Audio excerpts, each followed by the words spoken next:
Hi hello നമസ്കാരം. ഏവർക്കും എന്റെ ചാനലിലേക്കും എന്റെ വീഡിയോയിലേക്കും വീണ്ടും വീണ്ടും വീണ്ടും സ്വാഗതം. സാധാരണഗതിയിൽ ഞാൻ എന്റെ ചാനൽ തുറന്നു വെക്കുന്നത് എന്റെ റിവ്യൂ പറയാൻ വേണ്ടിയിട്ടാണ്. കുറേയധികം പേർക്ക് അറിയായിരിക്കും സ്പീച്ച് മേക്കർ എന്ന ചാനൽ ഷാരിക എന്ന ഒരു ഇന്റർവ്യൂവർ, ആങ്കർ, ന്യൂസ് റീഡർ നടത്തുന്ന ഒരു ചാനലാണ്. കുറച്ച് പേർക്ക് അറിയാം, കാരണം എനിക്ക് മോണിറ്റൈസേഷൻ ഒന്നും ആകാത്തൊരു ചാനലാണ്. എത്ര പേര് കാണുമെന്ന് എനിക്ക് അറിയില്ല. ഇനി രേണുസുധിയുടെ വിഷയമായിട്ട് ബന്ധപ്പെട്ടാണ് എനിക്ക് നിങ്ങളോട് സംസാരിക്കാനുള്ളത്. കഴിഞ്ഞ ദിവസം മൈൽ സ്റ്റോൺ മേക്കേഴ്സ് എന്ന് പറഞ്ഞ ചാനലിൽ ഞാൻ ഹോസ്റ്റായിട്ട് നിന്നുകൊണ്ട് ഒരു പ്രോഗ്രാം ചെയ്തിരുന്നു. ഹോട്ട് സീറ്റ് എന്ന് പറഞ്ഞിട്ടൊരു പ്രോഗ്രാം. അതിൽ രേണുസുധി ഗസ്റ്റായിട്ട് വന്നിരുന്നു. ഹോട്ട് സീറ്റ് എന്നൊരു പ്രോഗ്രാം മൈൽ സ്റ്റോണിന് വേണ്ടി ഞാൻ ചെയ്യാൻ തുടങ്ങിയിട്ട് ഏതാണ്ട് ഒരു വർഷത്തോളമായിരിക്കുന്നു. കഴിഞ്ഞ കൃത്യമായി പറയുകയാണെങ്കിൽ 2024 മെയ് തൊട്ട് ഞാൻ ഹോട്ട് സീറ്റ് അവിടെ ചെയ്യുന്നതാണ്. ഹോട്ട് സീറ്റിലേക്ക് വേണ്ടി അവർ എന്നെ വിളിക്കാറുണ്ട്, ഇടയ്ക്കിടയ്ക്ക് വിളിക്കാറുണ്ട്.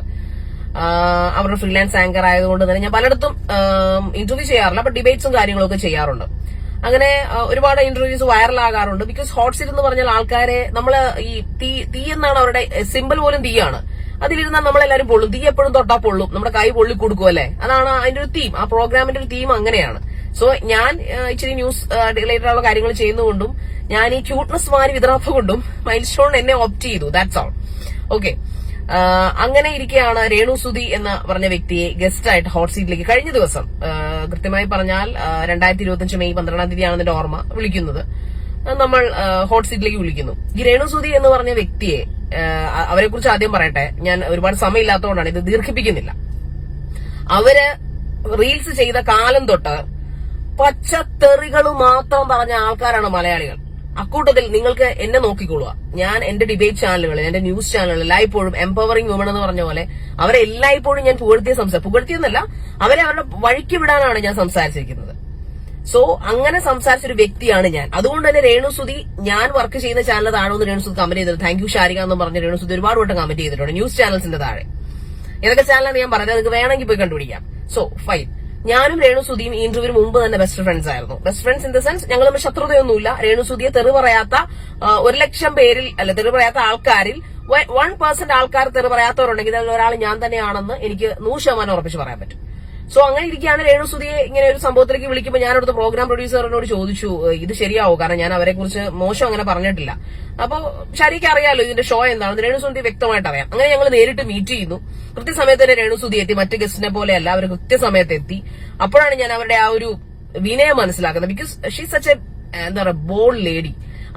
അവരുടെ പൂർണ്ണ അനുമതിയോടുകൂടിയാണ് അതിൽ ചോദിച്ചിരിക്കുന്ന ഓരോ ക്വസ്റ്റ്യൻസും ഞാൻ അവരോട് ചോദിച്ചിരിക്കുന്ന രീതി അവർ പ്രത്യേകം പറഞ്ഞു. അരഗന്റ് ആയിട്ട് തന്നെ ചോദിക്കണം. ചുമ്മാ വെറുതെ ഇങ്ങനെ പേടിച്ച് വിറച്ച് കൊഞ്ചിക്കൊടഞ്ഞ് ചോദിക്കുന്ന താല്പര്യമില്ല. ഞാൻ ആയതുകൊണ്ടാണ്, ഈ ഒരു ഷോ ഹോട്ട് സീറ്റ് ആയതുകൊണ്ട് മാത്രമാണ് രേണുസുധി മൈൽ സ്റ്റോണിലേക്ക് വന്നതെന്ന് അവരുടെ അണിയറ പ്രവർത്തകരോട്, അതായത് പ്രൊഡക്ഷൻ ടീമിനോടും മറ്റു ടീമുകളോടും, ഇതിലാരാണോ ഇത് നടത്തുന്ന അധികാരികൾ, അവരോട് രേണുസുധി അറിയിച്ചിരുന്നു. ആ ഒരു ഇതിന്റെ പേരിലാണ് എന്നെ വിളിക്കുന്നതും ഞങ്ങൾ തമ്മിൽ മീറ്റ് ചെയ്യപ്പെടുന്നതും. വളരെ സന്തോഷകരമായിട്ട് കൈകൊടുത്താണ് ഞങ്ങൾ ഗോതയിലേക്ക് ഇറങ്ങുന്നത്. അപ്പൊ ഈ രേണുസുധിയും ഞാനും അതിന് ചുറ്റും നിൽക്കുന്ന ക്യാമറാമാൻസും പ്രോഗ്രാം പ്രൊഡ്യൂസറും ചാനൽ ഹെഡും ഒക്കെ വെരി വെരി ഹാപ്പിയാണ്. ബിക്കോസ് ഞങ്ങൾ വളരെ അതിനു മുമ്പ് ചിരിച്ചു കളിച്ചിട്ടാണ് ഞങ്ങൾ ഗോതയിലേക്ക് ഇറങ്ങുന്നത്. തിരിച്ചിറങ്ങുന്നതും കെട്ടിപ്പിടിച്ചിട്ടാണ്. തീർച്ചയായിട്ടും ഇതിന്റെ കമ്പനിയിൽ ഞങ്ങൾ കെട്ടിപ്പിടിച്ച് നിൽക്കുന്ന ഫോട്ടോ ഒക്കെ ഞങ്ങൾ കൊടുക്കും, അതേ ഡ്രസ് ഇട്ട് തന്നെ കേട്ടോ. ഇനി നിങ്ങൾ പറയുകയാണെങ്കിൽ ഉണ്ട്. എന്തായാലും രേണുസുധിയും ഹാപ്പിയാണ്, ഞാനും ഹാപ്പിയാണ്, ഈ പറയപ്പെടുന്ന മറ്റെല്ലാ ടീമുകളും ഹാപ്പിയാണ്. ഇത് ഈ പ്രോഗ്രാം പ്രൊഡ്യൂസ് ചെയ്ത ആൾക്കാർ എല്ലാവരും ഹാപ്പിയാണ്. പക്ഷെ പ്രശ്നം പ്രേക്ഷകർക്കാണ്. പക്ഷെ പ്രേക്ഷകരുടെ കുഴപ്പം എന്ന് പറഞ്ഞാൽ, ഞാൻ തുറന്നു പറഞ്ഞതൊന്നും തോന്നരുത്, നിലപാടില്ലാത്ത പ്രേക്ഷകരെ എനിക്ക് എന്ത് ചെയ്യാൻ പറ്റും? 9 ലക്ഷം പേരാണ് 3 ദിവസത്തിനുള്ളിൽ അത് കണ്ടത്.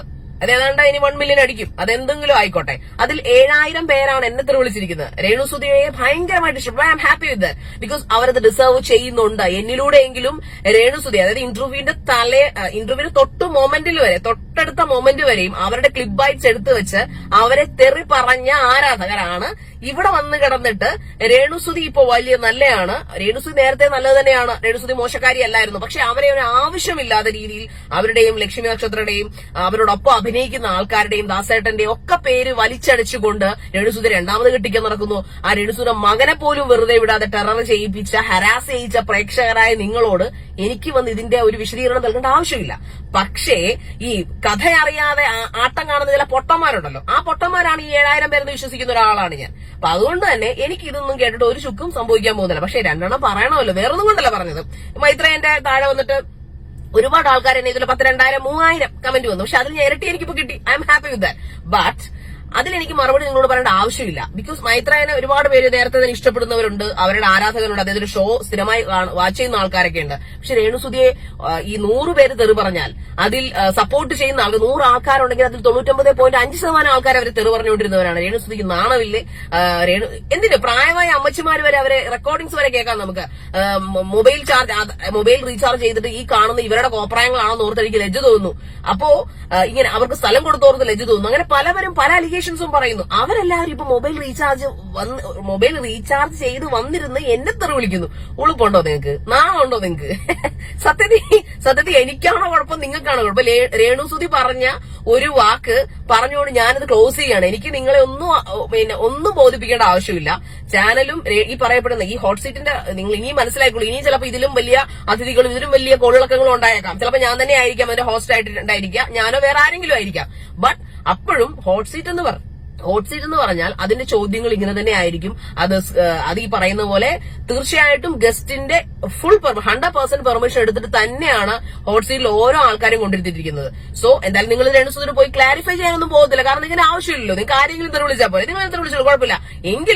എന്നിലൂടെയെങ്കിലും നിങ്ങൾ രേണുസുതിയെ റെസ്പെക്ട് ചെയ്യുകയും രേണുസുതി ഗ്രേറ്റ് എന്ന് പറയും വായിക്കുന്നതിൽ ഞാൻ ആത്മാർത്ഥമായിട്ട് പറയാം. എന്റെ കണ്ണുകൾ നോക്കിയിട്ട് കള്ളം പറയാൻ നിൽക്കുന്നുള്ളൂ. ഭയങ്കര കോൺഫിഡൻസ് നിങ്ങൾക്ക് കാണാൻ സാധിക്കുന്നില്ലേ? So I am so extremely happy with that. അപ്പൊ രേണുസുതിയെ നിങ്ങൾ ഇനിയും പുകഴ്ത്തുക, ഇനിയും അത് കയറട്ടെ. മില്യൺ അടിച്ച് 2 മില്യൺ 3 മില്യൺ അടിച്ച് പോട്ടെ. അപ്പൊ കമന്റ്സ് എനിക്കിതിൽ തെറി വന്നോട്ടെ. അപ്പോഴും രേണുസുതി അംഗീകരിക്കപ്പെടുന്നു. അങ്ങനെയെങ്കിലും നീയൊക്കെ രേണുസുതി അംഗീകരിച്ചല്ലോ. അല്ലെങ്കിൽ പാവപ്പെട്ട ഒരു സ്ത്രീ കഷ്ടപ്പെട്ട് തുണി അഴിക്കാതെ പ്രോസ്റ്റിറ്റ്യൂഷൻ ചെയ്യാതെ അന്തസ്സായിട്ട് അഭിനയിക്കാൻ ഇറങ്ങി പുറപ്പെട്ട ഒരു സ്ത്രീയെ യൂട്യൂബ് ബുള്ളിങ്ങിന്റെ പേര് അല്ലെങ്കിൽ സൈബർ ബുള്ളിങ്ങിന്റെ പേര് വലിച്ചു കയറിയ നിന്നെ പോലുള്ള മക്കളോട് എനിക്ക് പ്രത്യേകിച്ചൊന്നും പറയാനില്ല. സോ എന്തായാലും ഇതിൽ ചാനൽ ഹാപ്പിയാണ്, രേണുസുതി ഹാപ്പിയാണ്, ഞാനും ഹാപ്പിയാണ്. അത്ര മാത്രമേ എനിക്ക് നിന്നോടൊക്കെ പറയാനുള്ളൂ. ഇനി നീയൊക്കെ എന്തൊക്കെ ഒന്ന് പറ, എന്റെ ചാനൽ അടി എന്തൊക്കെ പറയുന്നത് ഞാനൊന്ന് കാണട്ടെ. ഓക്കെ, അപ്പൊ ബൈ.